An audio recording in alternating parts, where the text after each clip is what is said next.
no caso desse circuito, né, o VBB, que é a tensão que eu coloco na base, a gente já viu que a gente pode fazer esse VBB aparecer aqui através de duas fontes de alimentação diferentes, né, uma fonte aqui e outra fonte VCC, mas existe uma outra forma de eu fazer esse VBB aparecer também, que é esse circuito aqui, que a gente chama de polarização por divisor de tensão, tá? Como é que ele funciona? Antes da gente sair roçando o mato aqui, calculando, né, os valores, como é que ele funciona? Eu tenho uma única fonte de tensão, e aqui eu tenho um resistor, né, de coletor que eu estou acostumado, aqui eu acrescentei um resistor de emissor, então esse cara aqui já muda um pouquinho, então eu já tenho aqui mais uma tensão que eu tenho que ficar de olho, que é a tensão de emissor, tá? Aqui eu teria a minha tensão VCE,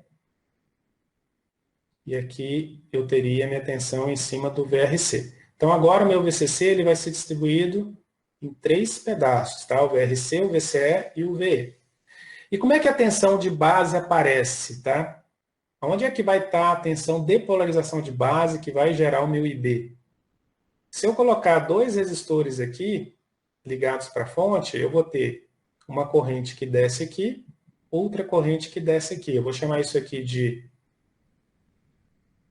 IB1, tá? Eu vou chamar isso aqui de IB2. E essa corrente que entra aqui eu estou chamando de IB, que é o que a gente está acostumado, tá? Olha que interessante, com uma única fonte, eu consigo, através de 2 resistores, colocar uma tensão aqui na minha base, tá? Essa tensão vai ser responsável pela polarização do meu transistor. Essa tensão vai ser a soma do VBE com o meu VE, tá? Então, essa tensão aqui, não preciso colocar uma tensão com uma outra fonte. Eu posso utilizar esse esquema para colocar essa tensão ali. Agora, para a gente tornar esse circuito estável, uma coisa que é muito importante acontecer. Para que essa tensão fique o mais estável possível,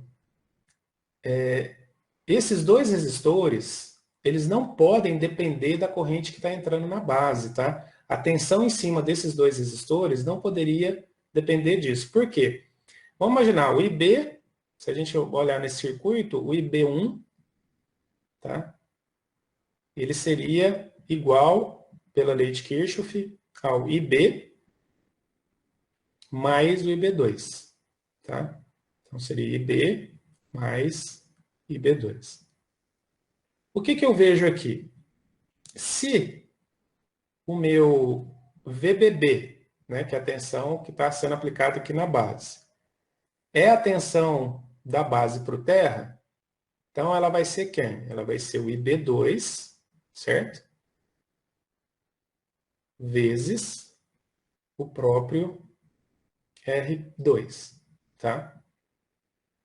Então, olha só, vamos imaginar que por conta de temperatura, que a gente já viu isso, né? O meu IB acaba variando por conta de temperatura, ele pode aumentar ou diminuir. Se esse cara aumentar ou diminuir, quer dizer, como o IB1 é fixo, né? Quer dizer que o meu IB2 vai se movimentar ao sabor do IB. E o que eu não quero é isso, porque se o IB2 se movimentar, o meu VBB não vai ser fixo. Eu não consigo deixar ele fixo para depois, na hora que eu colocar um sinal alternado, ele ser aquele cara que vai ser o valor médio. Eu preciso que ele seja esse valor médio. Então, qual que é a condição que eu preciso observar aqui? Tá?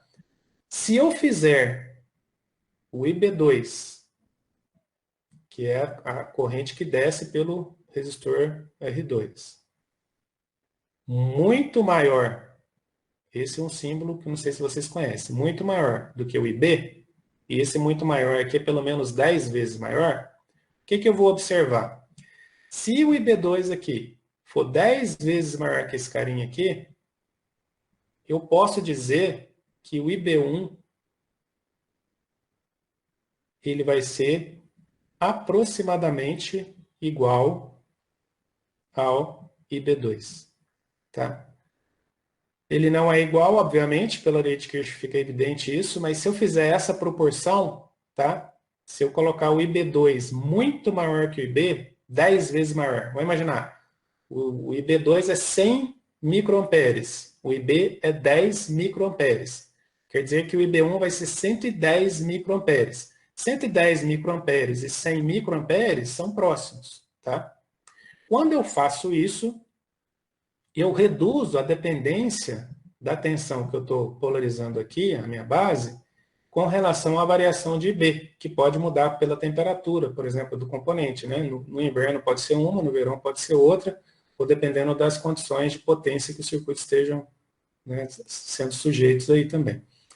Então, eu estabilizo a tensão de base. Se eu estabilizo a tensão de base, a minha corrente B tende a ficar mais estável também. O que vai fazer com que o VBE fique estável, o que vai fazer com que o meu VE fique estável e que vai estabilizar todo o circuito. Então, isso é uma condição imprescindível para utilizar a polarização por divisor de tensão. Tá? Fazer com que a corrente de base seja muito menor do que essas duas outras correntes. E olha que interessante, se a gente adotar essa condição, se a gente falar que o IB1 é aproximadamente igual ao IB2, tá? A gente tem dois resistores percorridos pela mesma corrente. Isso é característica de um circuito série. Então, nesta condição, esses dois resistores podem ser considerados, não é exato isso, né, mas podem ser considerados como em série. E se esses dois resistores podem ser considerados como um circuito série, como é que eu calculo esta tensão aqui? Né? Essa tensão aqui ela pode ser calculada através de um divisor de tensão, né?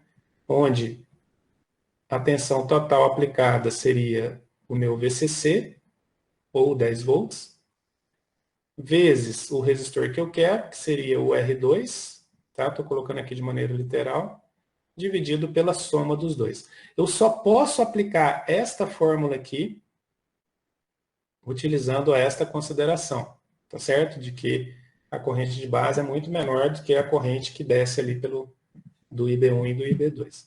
Então, respeitando isso, o meu projeto ele fica muito simples, e aí eu, através de uma única fonte de alimentação, eu consigo colocar o transistor também num determinado ponto de operação. Tá? E é exatamente isso que é o objetivo desse exercício. Ao invés de eu ficar falando, né, em termos de curvas e tudo, eu posso calcular isso já de uma vez. O exercício aqui não é para projetar para ele ficar na região ativa, né? É para verificar se ele está na região ativa. O que eu preciso fazer para verificar? Eu preciso ver qual é o valor do meu VCE, tá? Para ver se ele está próximo de VCC ou próximo do terra.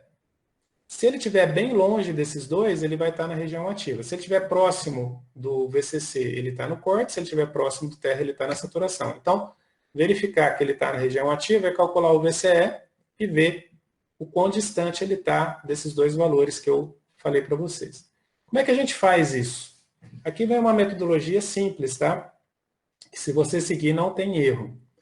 Partindo do pressuposto que a corrente de base aqui ela é muito pequenininha em relação àquelas outras duas correntes, eu já posso calcular o valor desta corrente aqui, dessa tensão aqui. Tá? Usando o divisor de tensão, eu poderia calcular lá, o meu VBB seria quem? Seria 10 volts aplicado, vezes 2.2K, que é o resistor R2, dividido pelo resistor equivalente, que seria a soma dos dois, que daria 1,8 volts aqui. Tá?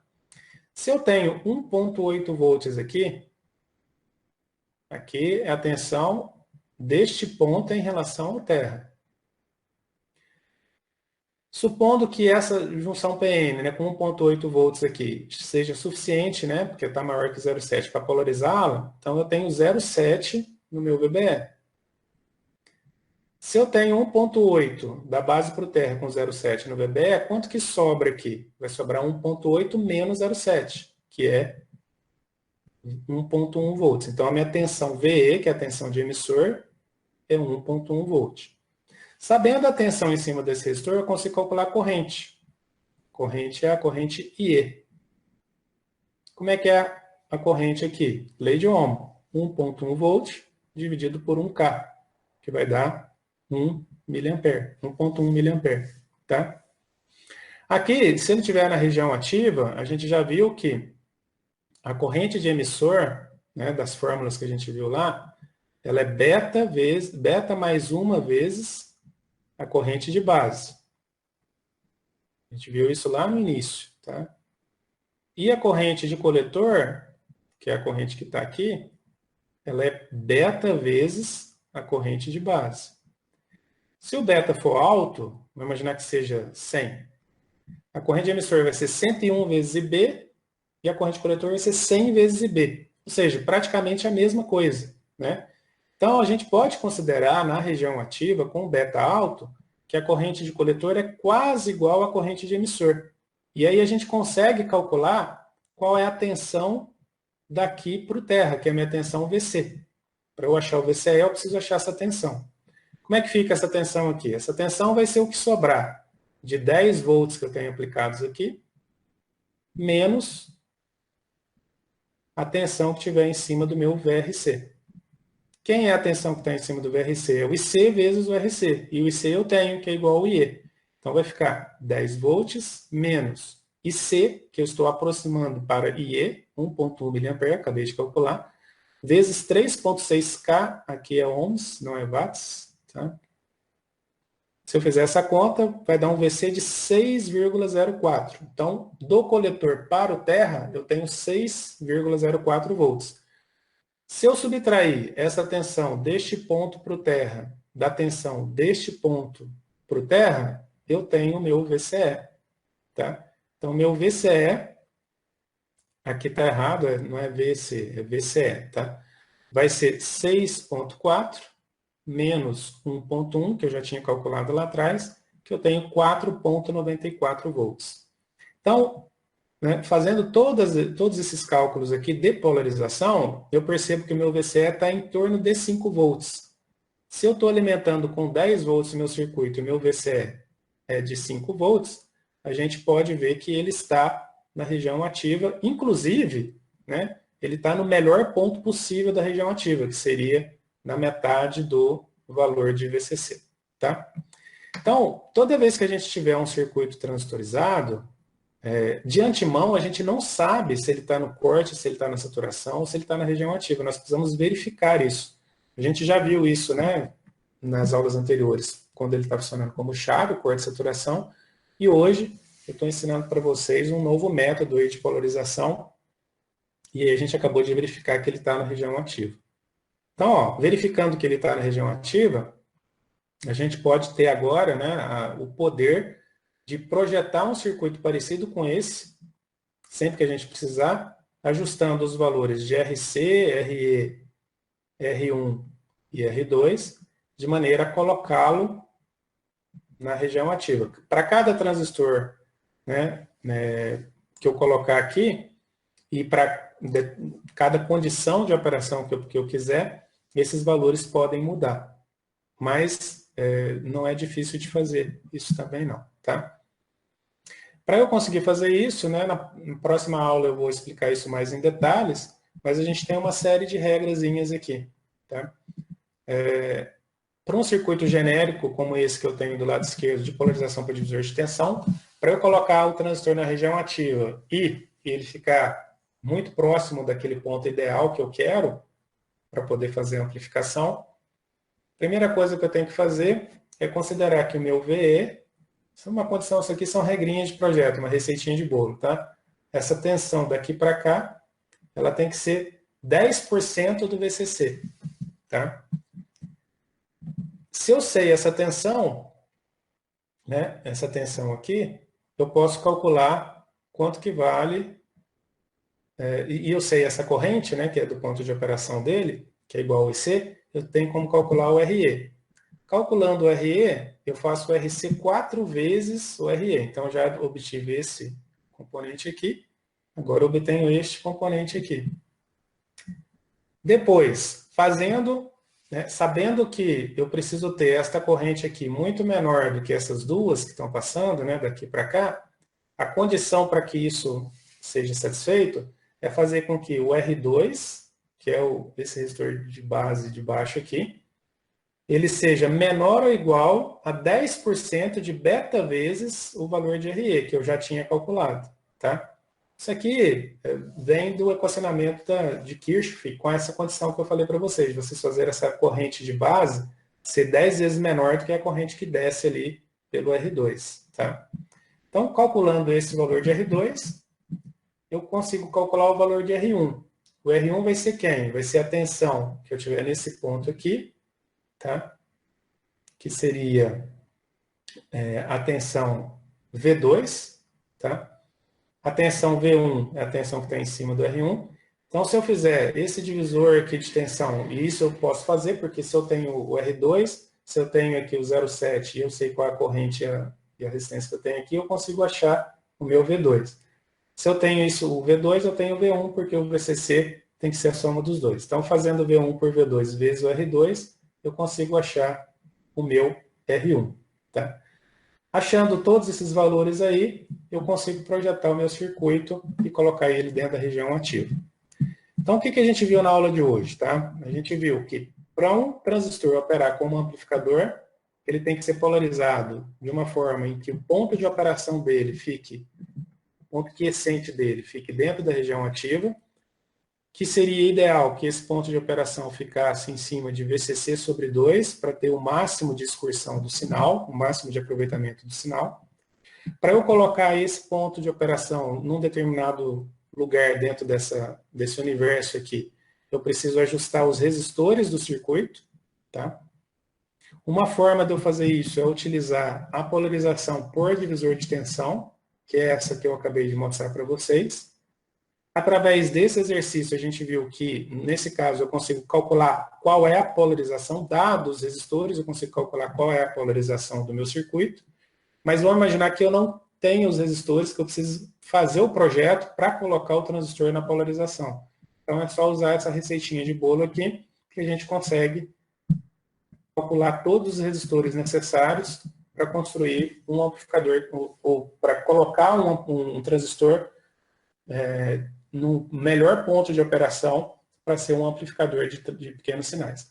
Nesse ponto aqui, pessoal, eu ainda não sei qual que é o ganho, quanto que vai aumentar o sinal, eu não sei nem como que eu aplico o sinal na entrada desse cara aqui. O que eu estou fazendo? Eu estou deixando o transistor pronto na região de operação melhor que ele precisa, né? No ponto de operação melhor que ele precisa estar, para poder amplificar o sinal. Então, o estudo da amplificação do sinal em si, ele vai ser feito nas próximas aulas. Aqui o que a gente está fazendo é preparando o terreno para que ele já esteja lá. Uma vez que ele esteja lá, a gente vai ver o que acontece com esse sinal, de quanto que ele amplifica, se é de 10, se é de 100, ou se eu posso, inclusive, projetar o quanto que eu quero que ele amplifique também, tá? Que vai ser o objeto aí das próximas aulas. Vou deixar de dever de casa para vocês fazerem o projeto da polarização desse transistor. O que é isso? Calcular o RC, o RE, o R1 e o R2, de maneira que, neste projeto, né, para um VCC de 10 volts, com o ponto quiescente, né, o ponto de operação que a gente vai definir, de IC de 10 mA e de VCC, de VCC sobre 2, ou seja, 5 volts, para eu colocar o transistor neste ponto quiescente aqui, ó, neste ponto de operação, quais seriam os valores desses resistores aí, sabendo que o transistor que eu tenho é um BC548A, e eu medi o beta dele, que é igual a 100. Tá? Então, eu vou pedir para vocês fazerem isso em casa. É bem uma receitinha de bolo, é tranquilo de fazer, a gente só precisa exercitar para depois não ficar perdido, né, na hora de fazer isso sozinho.